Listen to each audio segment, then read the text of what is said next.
skies and sunshine, bringing warmth and comfort to the beautiful Missouri Ozarks. Looking out over our property, we have about 290 acres here, mostly forest, about 60 acres of pasture. We just picked that piece up about 3 months ago. Lots of work to do here. The vision is to create a timber stand, a well-managed timber stand on the timberland, and to return most of the pasture land to native grass. Right now it's in fescue and clover. It's been heavily grazed for a number of years before we owned it. So it's gone to seed now.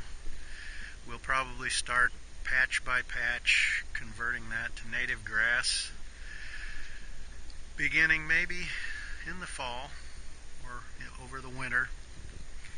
Just learning how to do that now. I had a forester come out and develop a timber management plan for the forested parts, and there's a lot of work to do there. So we'll be plenty busy, have lots to do, break it up into little projects and do it a bite at a time. That's how I like to work now.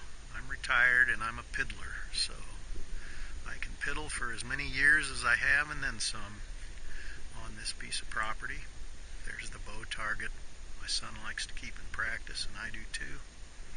Got some walnut here that's been drying under a tarp. We cut that with I can't remember what they call it, a chainsaw mill kind of deal. Pretty laborious, especially with a dense wood like that. So, Missouri Ozarks, the Mozarks. My name's Mike.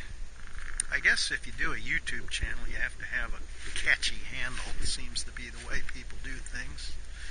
So maybe I'll be Mozark Mike. See how it works. I'll probably get tired of it. So, campers. This one belongs to my son. He kind of stores it here. They don't really come down here very much. I wish they'd spend more time, but he's a busy man. Lots to do. He's building his career and raising his family, and he's doing what he does, and he's happy. And we're happy for him. This is the little camper. It used to be his. It got hailed on and needed some repair. And he fixed it up. He ended up buying it from him. I brought it down here. That's where I sleep when I'm down here doing my projects and working. It does the job. And the barn, we'll talk about the barn in the next video. I actually made that video before I made this one because I don't know how to work this stupid little camera. And I thought I was recording it, but I wasn't. So, started all over.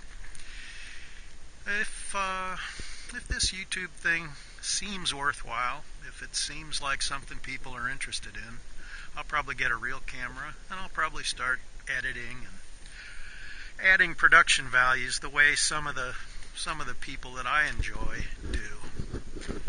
There are some great things on the YouTube. In fact, I've pretty much gotten rid of cable TV and other entertainment formats, and I pretty much rely on YouTube for both entertainment and information. It's a great venue.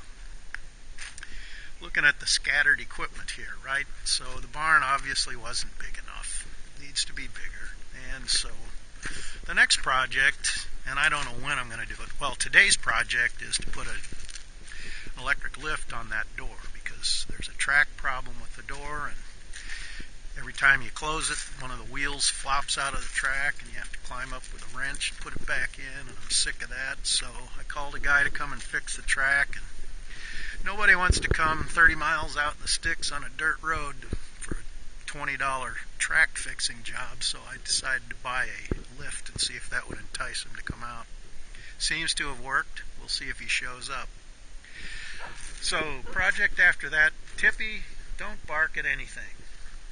Hey, what are you doing? She likes to bark at the animals. Probably a deer over there. So we're going to put a lean-to here. with some more equipment storage in it. I'll probably put a header across just under the overhang there, and run it probably the entire length of the barn, 40 feet. Bring it out about 10 or 12 feet. We'll have to take these two oaks down, these two white oaks here, and bring some fill in, and then we'll have a little bit more storage for all the equipment. I use a skid steer for a lot of things. This is the Extreme Duty Power Rake made by Blue Diamond. I use it to till, and I also use it for road and trail maintenance. And it's quite a workout. We'll talk about that one day and some of the observations I have about it. The other stuff that comes in handy down here, of course, we got the little plot master for my son's hunting food plots and all that sort of thing.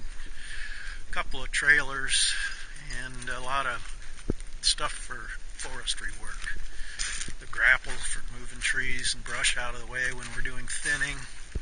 And this thing here, the Danuser Intimidator. This is a device that actually pulls trees right out of the ground, and it's pretty impressive how it works when I mount it on the front of my skid steer.